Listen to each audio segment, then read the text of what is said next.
Deus quer que você reine. Cristo é a nossa redenção.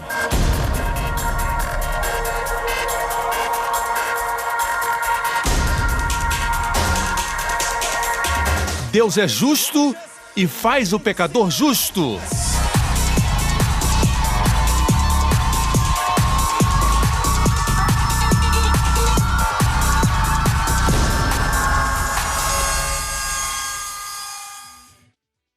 No último programa, é o recibo divino de que está pago. A ressurreição de Jesus é um recibo divino.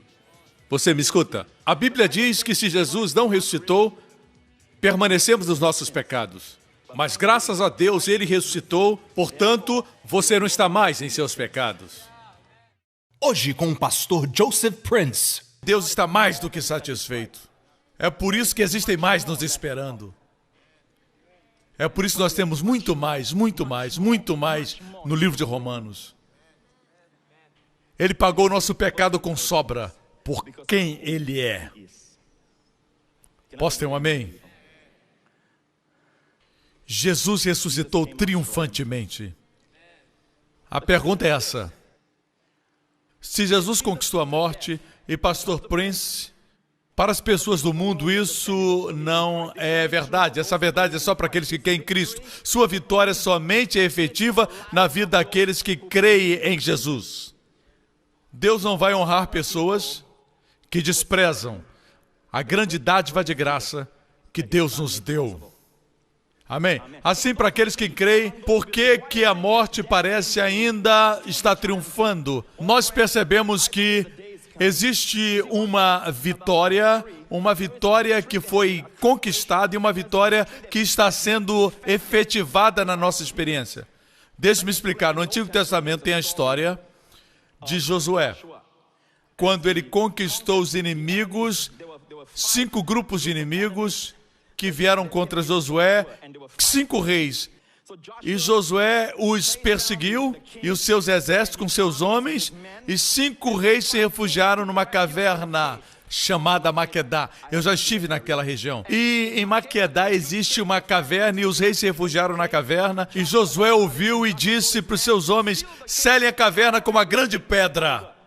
E nós vamos cuidar disso depois. E ele perseguiu os inimigos, destruiu-os e depois voltou vitorioso e disse: abram a caverna.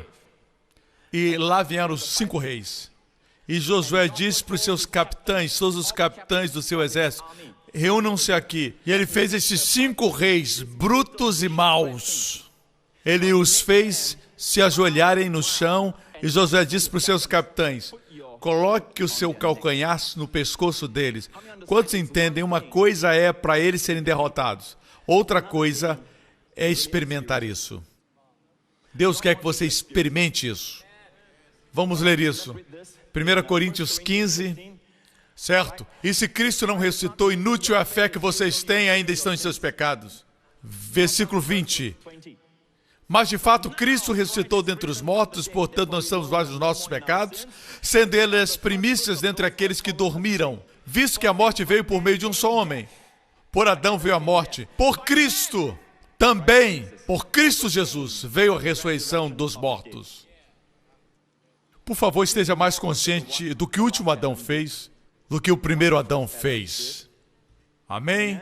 Continuemos. Por da mesma forma como Adão, todos morrem. Em Cristo, todos serão vivificados. Eu coloquei esses 2 versos juntos porque eu quero dizer algo.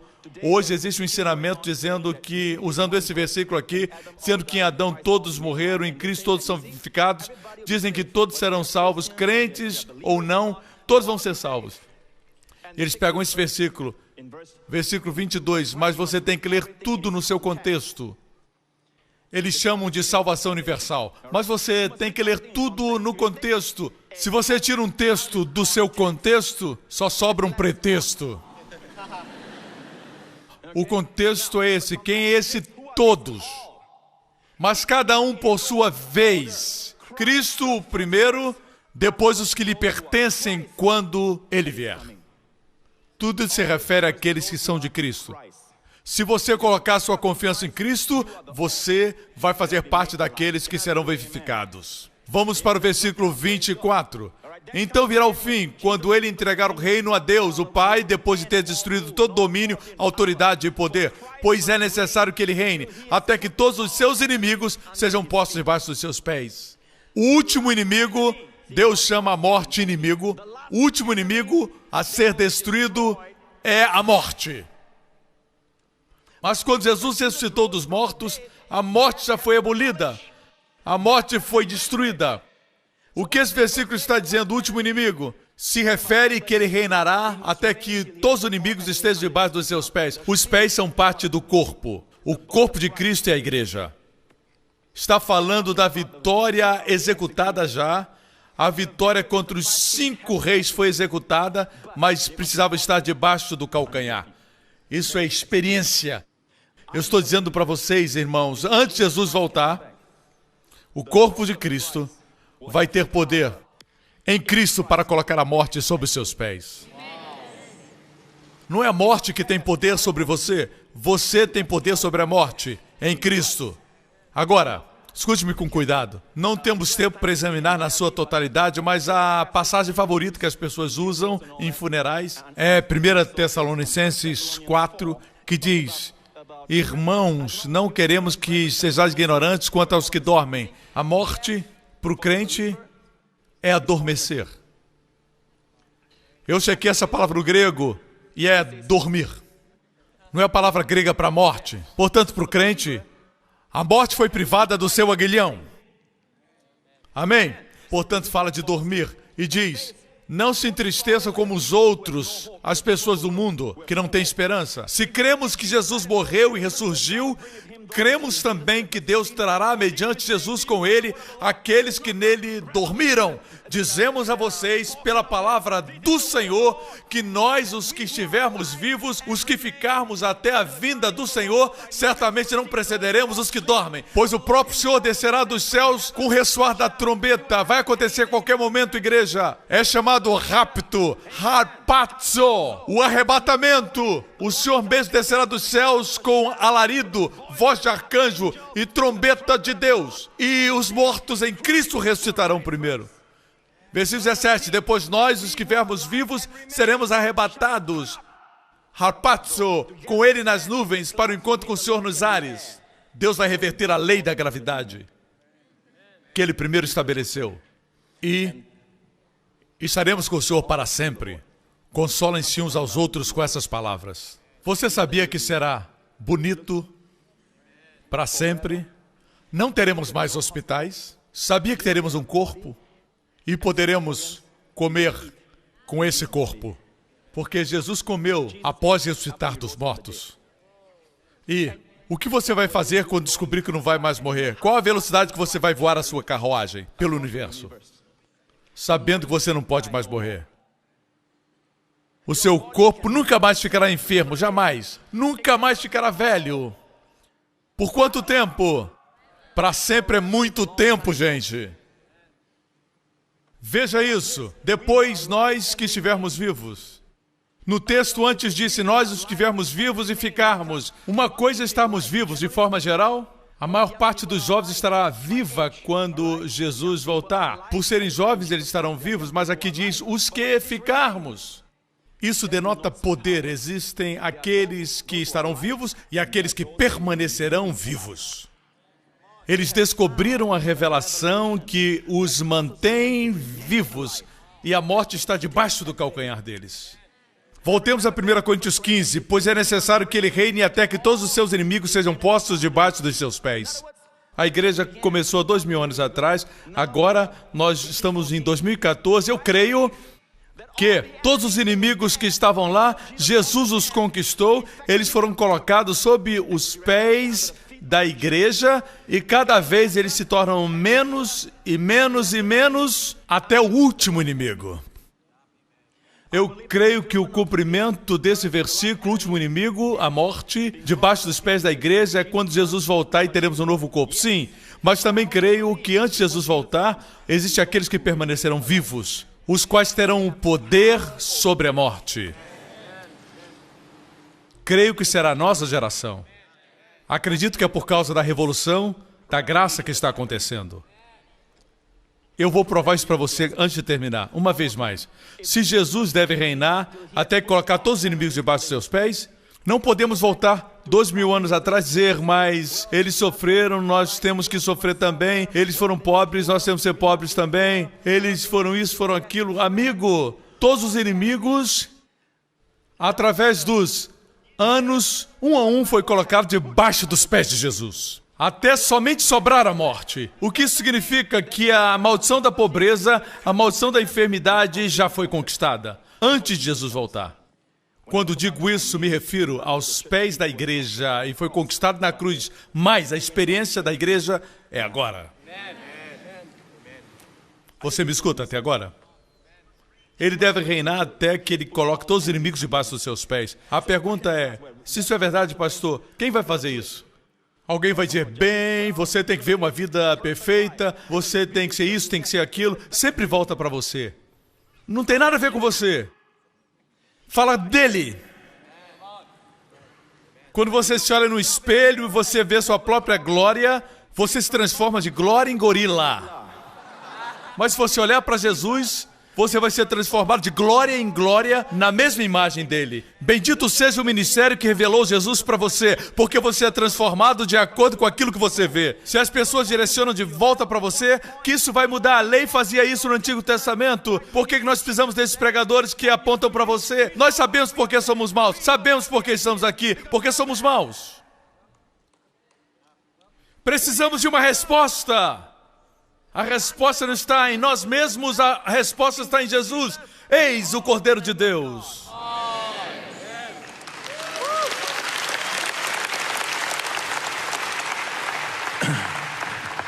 Rapidamente, deixe-me dizer que quando Jesus ressuscitou dos mortos, a Bíblia diz, no livro de Lucas, que ele apareceu no seu corpo glorificado. Alguém diz, mas pastor, seria muito bom ver Jesus. Eu estou orando todos os dias que eu quero ver Jesus. Bem, Jesus ressuscitou dos mortos e apareceu para 2 discípulos, mas a Bíblia diz que ele impediu que os discípulos o vissem corporalmente, de ver quem ele era. Eles o viram fisicamente, mas não reconheceram quem ele era. Até que ele os fez vê-lo, e começando com Moisés nas Escrituras, ele começou a explicar para eles, começando por Moisés e pelos profetas, as coisas com respeito a ele mesmo. Eu perguntei ao Senhor, por que o Senhor impediu que eles vissem? E ele me disse, é mais importante que eles me vejam nas Escrituras do que me vejam pessoalmente. Assim, pastores e líderes, todo domingo, revelem Jesus nas Escrituras. Para eles, isso é mais importante do que vê-lo no seu corpo ressurreto. O que nós certamente veremos um dia. Porque isso é poder, isso é transformação em olhar para ele. Nós somos transformados na mesma imagem. Glória a Deus, eu preciso concluir. Por favor, não me atrapalhe. Quem vai colocar todos os inimigos debaixo dos pés da igreja? A própria igreja. Ele é a cabeça, nós somos o corpo. Em Mateus 22, 44 diz assim, o Senhor disse isso. O Senhor disse ao meu Senhor, Deus o Pai, falando para Deus o Filho. E ele está citando isso para os fariseus. Eles haviam o desafiado. Aqui vemos que foi Davi que disse, o Senhor disse ao meu Senhor, senta-te à minha direita, mas sabemos que aí é Deus o Pai falando a Deus o Filho, senta-te à minha direita, até que eu faça dos teus inimigos um estrado para os teus pés. O estrado para os pés, o monarca, o rei, ele tinha um trono e colocava o seu pé sobre um estrado. Deus está dizendo que os inimigos estão derrotados e ele está os colecionando para fazer o estrado dos pés da igreja. O corpo de Cristo, onde o pé tem que estar. Você está entendendo? Agora, quem vai fazer os inimigos estrado dos seus pés? Deus diz, eu farei. Eu farei. O que temos que fazer? Não esqueça, quando Jesus ressuscitou dos mortos, quando Jesus morreu por nós, quando ele ressuscitou, ele fez por nós, e hoje nós estamos assentados com Cristo à destra, e tudo que o Pai diz para ele, o Pai diz, senta à minha destra, até que eu faça os teus inimigos estrado dos teus pés. Deus está dizendo para nós. Sabe o que Deus está dizendo? Você gostaria que Deus fizesse os seus inimigos estrado dos seus pés? Em Cristo? É isso que Deus está dizendo. A única coisa que Ele quer que você faça é assentar-se. Assente-se. O que é sentar? É o que você está fazendo agora. Eu não estou. Eu estou de pé, porque o meu sermão está terminando agora, mas você está sentado. E muitos estão meditando. E alguns estão em coma profundo. Eu não vi ninguém assim, eu só estou brincando, mas como é bom depois de um grande dia de trabalho, de pé, você ir para casa e se sentar numa cadeira e relaxar no seu confortável sofá. Ele aguenta todo o seu peso. Eu chamo isso da atitude do trono. Hoje a Bíblia diz que estamos assentados com Cristo. Você sabe o que a Bíblia está dizendo? Sente-se. Descanse. Mas Deus, os meus inimigos estão vindo dessa direção, estão vindo daquela direção, estão vindo de todas as direções. Mas meu filho está doente. Deus diz, senta à minha destra. Até que eu faça. Até que eu faça, não você faça. Você diz, mas Deus, eu tenho esse problema para resolver, eu tenho que fazer alguma coisa. Deus diz, sente. Deus diz, descanse. É por isso que nessa atitude de trono, você não ora por vitória, você ora da vitória. Sim, eu sei que o seu corpo dói. Eu sei o que o médico diz, mas Deus diz, quanto à sua saúde, sente. Sente. E diga, Senhor, eu te agradeço, porque eu não vou ser curado, eu sou curado. Momento que você ora por, você perde, porque falta fé. No momento que você agradece, você está em fé. Você vê a manifestação, sente. Mas Deus, isso, sente. Se você não se sentar, quando você se levanta para fazer alguma coisa, Deus senta. Mas quando você senta, Deus se levanta e Deus faz algo em seu favor. Vocês escutam, irmãos? Assim Deus diz, sente-se. Você sabe como Jesus se levantou dentre os mortos? Ele estava morto. Ele teve de se esforçar tentando ressuscitar? Não, ele não fez isso. O que é mais distante do esforço do que um morto? Esse é o relacionamento mais profundo. Nenhuma gota de esforço. Absolutamente nada. Foi então que o poder da ressurreição veio. Nosso problema é nosso esforço. Nosso problema é que estamos tentando, como um homem que está morrendo afogado, desesperadamente se salvar. Nós dizemos que somos fracos, mas somos fortes. E nós mesmos, esse é o problema. Nós tentamos agir por nós mesmos. Quando seguramos, Deus solta. Quando você larga, Deus segura. E Deus faz algo. Eu sei que a situação é difícil. Eu sei que é terrível. Eu sei que é real. Deus diz, tem uma atitude de trono. Sente. Sente. O inimigo diz, o que você vai fazer sobre isso? Você diz, eu? Deus disse, até que eu faça. Vá falar com ele. Eu vou sentar. E Deus vai fazer os seus inimigos estarem debaixo dos seus pés. Amém? Você me acompanha? Como você foi salvo? Fale comigo. Como você foi salvo? Você fez um esforço grande? Não, quando você se esforça, você não é salvo. Quando você diz, Deus, eu não posso. Obrigado porque o Senhor fez tudo e você recebe. Você se senta. Isso faz você ser salvo. Daí em diante, todo problema que vem, todo inimigo que vem, requer que você se sente. Que se sente. Tem um lindo salmo de proteção que nós usamos durante a gripe asiática em Singapura. Quando veio essa gripe em 2003, nós já tínhamos milhares de pessoas na igreja. E as pessoas fugiram dos lugares públicos, mas a igreja estava cheia. Nossos membros conheciam as promessas do Salmo 91 e eu estava pregando sobre isso. Nós tínhamos um cartão onde estava escrito o Salmo. Você se lembra disso? E você colocava dentro da sua bolsa, da sua carteira e você lia esse texto e confessava todos os dias. Salmo 91 diz aqui, versículo 1. Aquele que habita no esconderijo do Altíssimo, à sombra do Onipotente descansará. Esse salmo é um salmo de proteção. São tantas promessas de proteção, protege da enfermidade. Por exemplo, Ele livra da peste perniciosa. É um tipo de enfermidade terminal. Ele vai livrar você nesse salmo.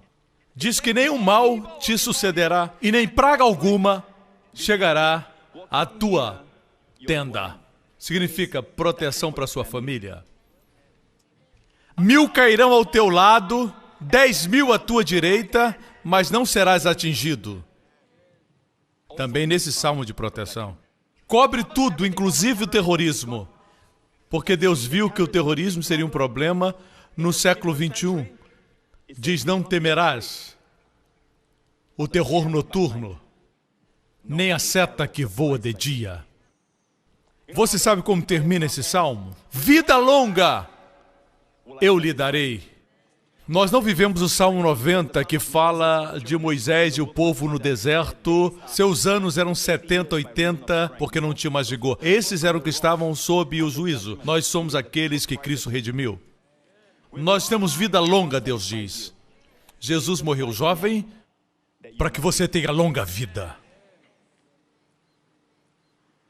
Deus diz, você quer estar seguro de todo tipo de proteção, não somente de enfermidade, mas de estupradores, de pedófilos. Cobre todos os perigos que possam existir.